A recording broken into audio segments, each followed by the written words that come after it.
सुनने पे ध्यान देंगे, नोट्स को कर देंगे बंद, उल्टा कर देंगे। प्लीज सारा फोकस या तो सुनने पे या स्क्रीन पे। नोट्स अभी एग्जिस्ट नहीं करते। नोट्स कब यूज होंगे?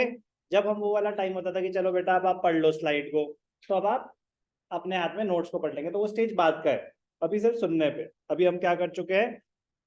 Meaning of aggregate demand, components of aggregate demand. Components of aggregate demand क्या होते हैं? Consumption and investment. Government expenditure और नेट एक्सपोर्ट्स क्यों नहीं आए? क्योंकि हम टू सेक्टर मॉडल स्टडी कर रहे हैं। Initial two sector model to determine the equilibrium. AD aggregate demand, consumption and investment only. कैसी शेप होती है एडी कर्व की? पॉजिटिवली स्लोपिंग कर्व होता है, अपवर्ड स्लोपिंग। ठीक है। It starts from the origin, yes और no? No, it starts from a point above the origin. Why so? Why does it start from a point above the origin and not the origin? Because of autonomous consumption. उसके बाद explain करेंगे, ठीक है ना? तो because of autonomous consumption. फिर आप meaning बता रहे हो ऑटोनॉमस कंजम्पशन का, पहले क्रिस्प आंसर कि उसके बाद टीचर की मर्जी है, पढ़ना है पढ़ो, नहीं पढ़ना मत पढ़ो, मुझे पता है। तो प्लीज मतलब पहली लाइन में ये क्लियर करते हैं कि मुझे पता है, ये नहीं कि कहानी सुना रहे हैं। नो, एक सेकंड में पता चल जाना चाहिए कि आप सही डायरेक्शन में जा रहे हो कि नहीं जा रहे, because of autonomous consumption. AS curve, AS के component, what is aggregate supply? What is aggregate supply?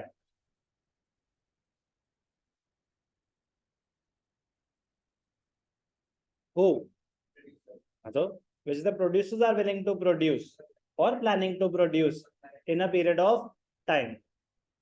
फिर आगे आएगा what are the components? Consumption plus, वो अलग है। मीनिंग ऑफ एएस बिल्कुल अलग है। वो तो कह रहे हैं value of final goods and services. Value of final goods and services में सेविंग्स कहां से आ गई? तो वो बिल्कुल अलग कॉन्सेप्ट है कि aggregate supply is also equal to the income which has two components, कि आप अपनी इनकम का क्या करेंगे, जो भी आपकी इनकम है, या तो कंज्यूम करेंगे या सेव करेंगे। तो income is equal to consumption plus saving. आगे कंटिन्यू करेंगे। अब जैसे कि मैंने आपको पहले बताया था, equilibrium is attained when AD is equal to AS. तो एडी का मीनिंग सुना है हमने, कंपोनेंट सुने हैं। अब उन कंपोनेंट्स को डीपली अंडरस्टैंड करेंगे। तो AD is equal to C plus I, AS also known as Y is equal to C plus S. अब इन कंपोनेंट्स पे जाएंगे कि कंजम्पशन क्या होता है, इन्वेस्टमेंट क्या होती है, सेविंग क्या होती है। अब इनको हम डीपली स्टडी करेंगे। कंजम्पशन फंक्शन, कंजम्पशन फंक्शन में हम प्रोपेंसिटी टू कंज्यूम भी स्टडी करेंगे। प्रोपेंसिटी टू कंज्यूम में एवरेज प्रोपेंसिटी टू कंज्यूम भी करेंगे, मार्जिनल प्रोपेंसिटी टू कंज्यूम करेंगे। साथ साथ पढ़ोगे ना। एवरेज 15 मिनट्स पर डे, कुछ नहीं चाहिए ज्यादा इस चैप्टर के लिए मुझे। एवरेज मतलब पूरे वीक की एवरेज बता रहा हूँ, बस एवरेज 15 मिनट्स पर डे। तो बाकी आपकी श्रद्धा, बट मैं कह रहा हूँ उतने में ही आप कर पाओगे। 30 कर दिए तो मतलब 100% स्कोर कर पाओगे इस चैप्टर में, साथ के साथ ही। Only for the next 20-25 days अगर वो कर लिया तो बिगेस्ट सेगमेंट ऑफ मैक्रो 100% आता होगा। आपकी मर्जी है। कंजम्पशन फंक्शन, कंजम्पशन एक्सपेंडिचर अलग चीज है, कंजम्पशन फंक्शन अलग चीज है। Be careful. कंजम्पशन एक्सपेंडिचर मतलब खर्चा। Consumption expenditure refers to that portion of income which is spent on the purchase of goods and services and the given level of income. अगर आपकी इनकम 100 रुपए है या 100 करोड़ है तो आप कितना खर्च कर रहे हो? 30। तो 30 करोड़ कंजम्पशन एक्सपेंडिचर है, कंजम्पशन फंक्शन नहीं है, कंजम्पशन एक्सपेंडिचर है। एक लेवल की इनकम पे आप कितना खर्च कर रहे हो उसको बोलते हैं consumption expenditure. Consumption function, it is the relationship between consumption and national income. अगर 100 है तो कितना खर्च कर रहे हो, अगर 200 है तो कितना स्पेंड कर रहे हो, अगर 300 है तो कितना स्पेंड कर रहे हो। ये कंजम्पशन फंक्शन है। तो कंजम्पशन फंक्शन पूरी रिलेशनशिप एस्टैब्लिश करता है डिफरेंट लेवल्स ऑफ इनकम पे डिफरेंट कंजम्पशन एक्सपेंडिचर क्या क्या होगा। एक पर्टिकुलर लेवल पे फोकस कर रहे हैं तो वो कंजम्पशन एक्सपेंडिचर है, आप पूरा बिहेवियर एनालाइज कर रहे हो, पूरी रिलेशनशिप, वो कंजम्पशन फंक्शन है। सी, ये सी स्मॉल नहीं है, कैपिटल सी है। Consumption, Y is national income, तो relationship between consumption function is the relationship between consumption and national income.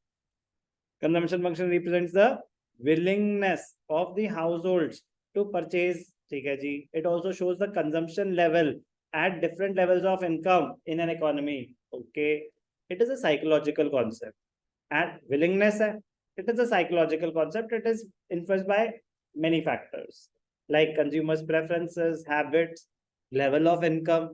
तो काफी सारे फैक्टर्स पे जो हमने पढ़े थे बचपन, price of the commodity, price of related goods, taste and preferences, habits, कह रहे काफी सारी चीजों पे डिपेंड करता है, not just monetary, psychological also.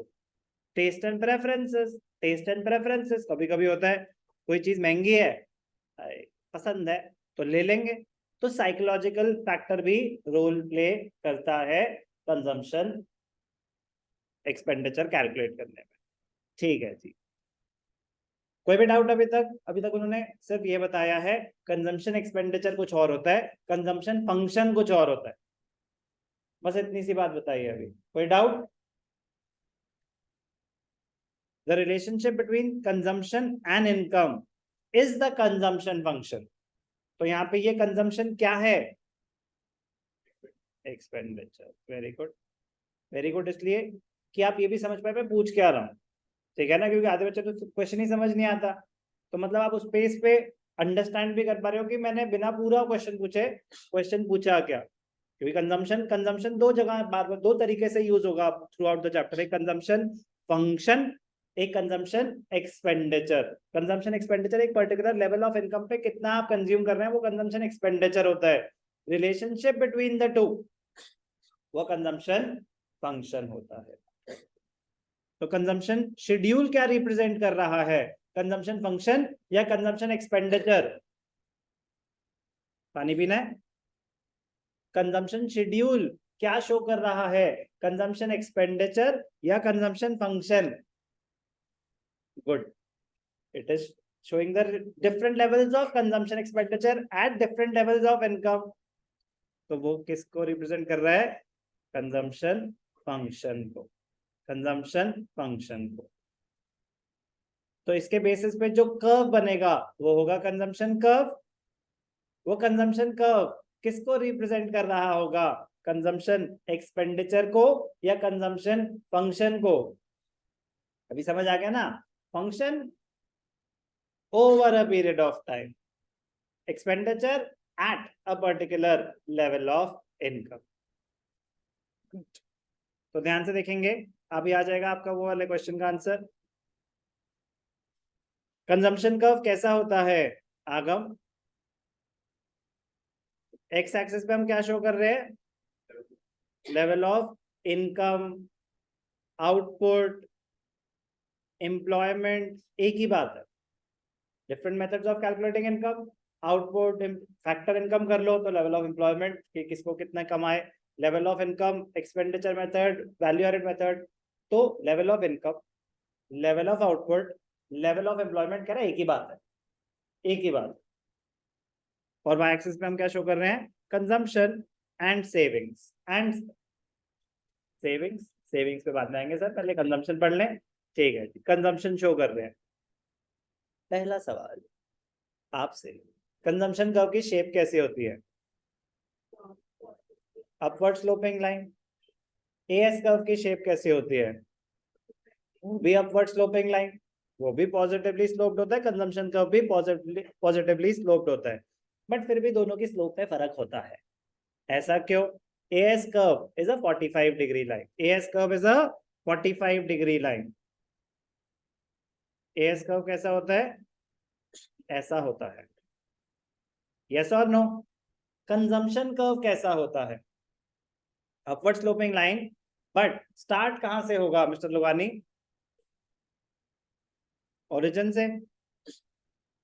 Origin के ऊपर से, कहां से? इस क्वेश्चन में कहां से शुरू होगा? अगर ये आपके सामने है 0 100, तो इसमें से बता सकते हो कहां से शुरू होगा? ओरिजिन से। गुड। 40 से। कहां से शुरू होगा? 40 से। तो आप यहाँ पे अपनी प्लॉटिंग करेंगे, 100 200 300 400, जो भी मैक्सिमम आपका जा रहा है, 600 तक चाहिए आपको वैल्यूज। ये है जीरो लेवल पे कंजम्पशन। तो कंजम्पशन जीरो, प्लॉटिंग की बात करें, प्लॉट हो रहा है ना, एक कर्व प्लॉट हो रहा है, तो पहले कोऑर्डिनेट्स क्या है? X Y. तो 0 40, तो 0 40, कुछ भी मतलब मैं करूँगी, मैं इमेजिनरी वैल्यूज ले लेते हैं अभी यहाँ पे। तो ये हुआ ना 0 40, समझ रहे हो? नेक्स्ट क्या है? 100 120, तो यहाँ कहीं होगा ना। तो कंजम्पशन का कैसा होता है? ऐसा कुछ होता है। इसकी स्लोप कम है एएस कर्व से, इनकम बढ़ती जा रही है, बट जरूरत नहीं है कंजम्पशन उसी पेस पे बढ़ेगी। कह रहा है you tend to save a part of your income, तो जैसे जैसे इनकम बढ़ती है कंजम्पशन बढ़ती है, ये मना नहीं कर रहे हम, बट कंजम्पशन सेम पेस पे थोड़ी ना बढ़ेगी। आप इस सेविंग्स भी तो क्रिएट होंगे कुछ ना कुछ। तो increase in consumption will be less than increase in income. Worst case scenario, it can be equal to increase in income. ठीक है ना? It can never be more, but normal scenario में increase in consumption is less. The rate of increase in consumption is less than the rate of increase in income. तो ये है consumption curve. अब shape clear है, वो हम already समझ भी चुके थे, एडी कर्व भी जब करा था तो कंजम्पशन भी बताया था, एडी भी बताया था। अब ध्यान से देखना, जहां पे इंटरसेक्ट हुआ, जहां पे इंटरसेक्ट हुआ, ये पॉइंट क्या है? सी इक्वल टू वाई। ये ऑरेंज लाइन क्या थी? Income line. ब्लू लाइन क्या है? कंजम्पशन। तो जहां पे इंटरसेक्ट कर रहा है, consumption is equal to income. इसका मतलब आप जितने पैसे कमा रहे हो पूरे के पूरे स्पेंड कर रहे हो, आप जितने पैसे कमा रहे हो पूरे के पूरे स्पेंड कर रहे हो। इससे पहले क्या हो रहा है? इससे पहले हो रहा है consumption is greater than income. आप जितने कमा रहे हो उससे ज्यादा खर्च कर रहे हो, आप जितने कमा रहे हो उससे ज्यादा खर्च कर रहे हो। ऐसा क्यों? ऐसा क्यों?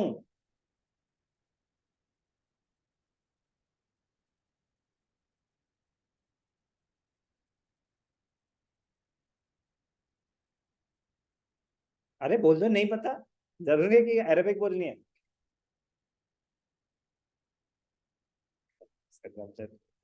मेरा क्वेश्चन है, initially consumption is more than income, ऐसा क्यों? लेवल ऑफ इनकम बहुत लो है, लेवल ऑफ इनकम बहुत लो है, वो मेरे कंजम्पशन एक्सपेंडिचर को सस्टेन नहीं कर पा रहा, कवर नहीं कर पा रहा। जैसे जैसे इनकम का लेवल बढ़ता जाएगा, the gap between the consumption and income reduces. पहले कितना ज्यादा गैप था, थ्रू आउट ऑटोनोमस कंजम्पशन नहीं है। ऑटोनोमस कंजम्पशन का पॉइंट बस बेटा यहां तक वैलिड है कि कंजम्पशन का ओरिजिन से क्यों नहीं शुरू होता, ठीक है जी, और बिकॉज ऑफ ऑटोनोमस कंजम्पशन। अब मेरा क्वेश्चन अलग है, मेरा क्वेश्चन है कि इनिशियली कंजम्पशन इनकम से ज्यादा क्यों है? क्योंकि इनिशियली लेवल ऑफ इनकम बहुत लो है, वो मेरे कंजम्पशन को मीट नहीं कर पाता। जैसे जैसे इनकम बढ़ती है गैप रिड्यूस होता जाता है। अब नेक्स्ट क्वेश्चन है कि उस गैप को क्या बोलते हैं? उस गैप को बोलते हैं dis savings, the gap between consumption and income as long as consumption is more than income. तो ये जो पूरा शेडेड पोर्शन है ये क्या है, क्या रिप्रेजेंट कर रहा है? Dis savings. कुछ लोगों को लगता है dis saving is equal to autonomous consumption, है तो फिर ये कम कैसे होता जा रहा है? Dis saving is equal to autonomous consumption at zero level of income. This saving is equal to autonomous consumption at zero level of income. Beyond that, it keeps reducing the level of this savings. कि आपकी income 0, consumption 40, तो dish saving कितनी हुई? बचपन में हमने सुना था y is equal to C plus S, last class में सुना था कि नहीं सुना था? इस चैप्टर का तो बचपन था। तो y is equal to C plus S, तो s इज इक्वल टू, तो s is equal to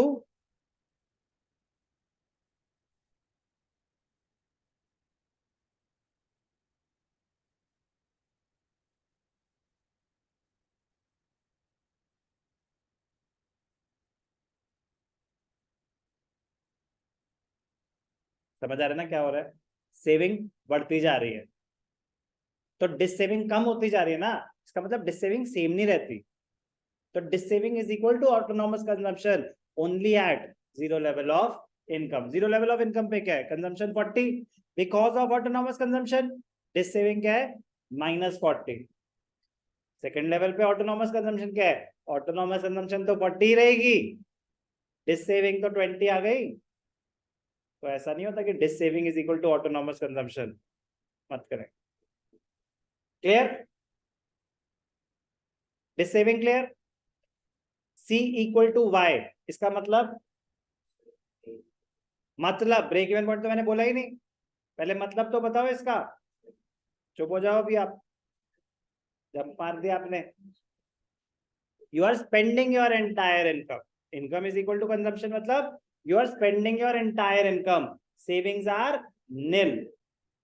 When you are spending your entire income, that point is called the break even point. जितना कमाया उतना खर्च किया। क्लियर? इसके आगे क्या होगा?